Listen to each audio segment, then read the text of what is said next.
Bismillahirrahmanirrahim. Assalamualaikum warahmatullahi wabarakatuh. Perkenalkan, nama saya Ukhti Mumtazah dari kelas 4D.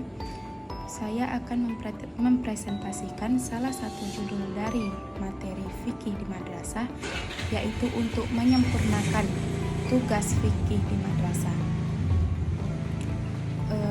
Dan di sini saya akan mengambil judul dari materi kelompok 2, yaitu tentang sholat dalam keadaan tertentu. Nah, yang pertama yaitu ialah sholat dalam keadaan sakit. Nah, jadi sholat itu kan wajib bagi kita. Jadi mau dalam keadaan apapun, kita tetap wajib menjalankan sholat itu. Tetapi di balik itu semua, pasti Allah akan memberikan kemudahan agar kita bisa mengerjakannya. Karena seperti dalam ayat Allah yang berbunyi, Bismillahirrahmanirrahim, La yukallifullahu nafsan illa wus'aha, bahwa Allah Subhanahu wa ta'ala tidak akan memberatkan hambanya melebihi batas kemampuannya. Jadi walaupun kita dalam keadaan sakit, maka kita wajib melaksanakan sholat. Tetapi Allah pasti akan memberikan kemudahan agar kita dapat melaksanakan sholat tersebut. Nah, adapun kemudahan bagi orang yang dalam keadaan sakit yaitu yang pertama, apabila mereka tidak sanggup untuk berdiri, maka boleh melaksanakan sholat dalam keadaan duduk. Jika ditakutkan mungkin pusing kan jika sholat berdiri, maka boleh sholat dalam keadaan duduk. Nah, kemudian yang kedua, apabila tidak sanggup juga dalam keadaan duduk, mungkin merasa sangat lemas dan pusing, jadi boleh melaksanakan sholat itu dalam keadaan baring. Nah, jadi ini ialah keringanan yang diberikan oleh Allah, yaitu sholat dalam keadaan baring.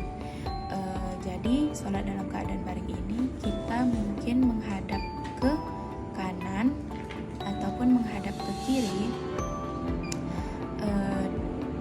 dengan menghadapkan badan ke kiblat. Kemudian jika tidak sanggup juga dalam keadaan baring ini, mungkin dalam keadaan sakit yang parah, maka boleh juga kita melaksanakan sholat dalam keadaan terlentang. Nah, jadi dalam keadaan terlentang ini mungkin kita memang susah untuk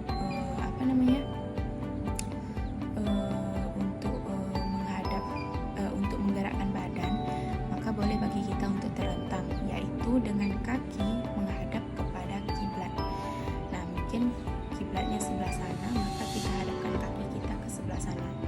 Nah, kemudian jika tidak sanggup juga dengan keadaan terlentang ini, maka boleh dalam keadaan sebagaimana dia sanggupnya, yaitu melaksanakan sholat dengan isyarat. Jadi ini memang keadaan yang paling parah, mungkin dia memang sudah dalam tahap sakit yang sangat parah sehingga dia tidak sanggup melaksanakan sholat dalam keadaan duduk, dalam keadaan baring. Nah, maka dia boleh melaksanakan sholat dengan isyarat saja sebagaimana dia mampunya, sehingga dia tidak meninggalkan sholat tersebut. Nah, kemudian adapun sholat dalam keadaan tertentu, bagian kedua yaitu sholat dalam kendaraan. Nah, dimanapun dan kapanpun kita harus tetap melaksanakan sholat, dan inilah rukhsah yang diberikan oleh Allah ataupun keringanan yang diberikan oleh Allah Subhanahu wa ta'ala. Nah, jadi dalam kendaraan, misalnya dalam kapal. Jadi dalam kapal pun kita wajib melaksanakan sholat.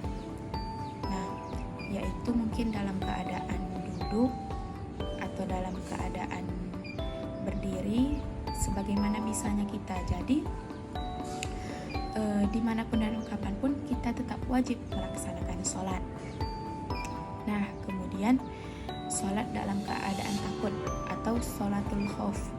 Jadi kan sholat dalam keadaan takut ini ialah sholat fardu yang dilaksanakan oleh umat muslim dalam peperangan.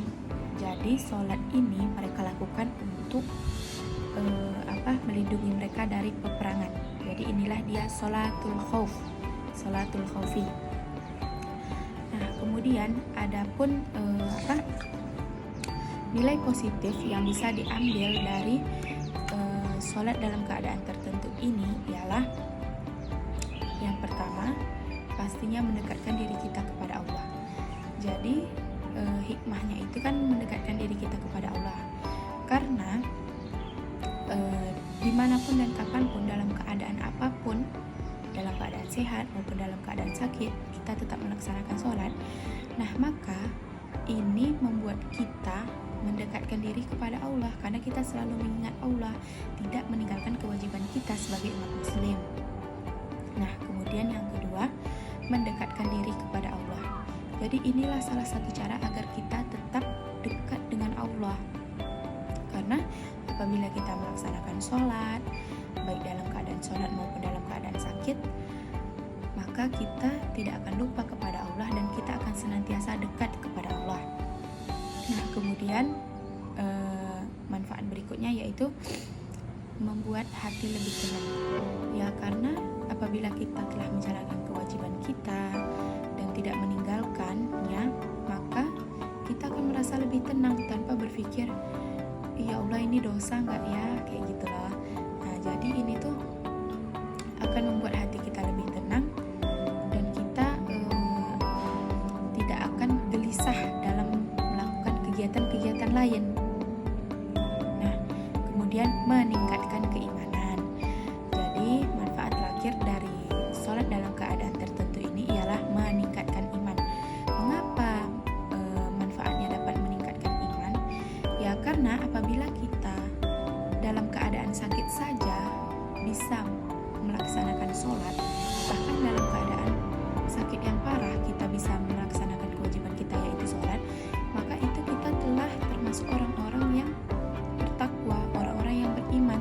Maka kita bisa disebut dalam meningkatkan keimanan, karena kita tidak dengan mudah meninggalkan kewajiban yang seharusnya kita kerjakan. Nah, baiklah, sekian presentasi dari saya. Semoga apa yang saya sampaikan bermanfaat dan bisa dipahami oleh kawan-kawan semua. Sekian dari saya. Itulah tugas UTS Fikih Madrasah dari saya. Fastabiqul khairat. Assalamualaikum warahmatullahi wabarakatuh.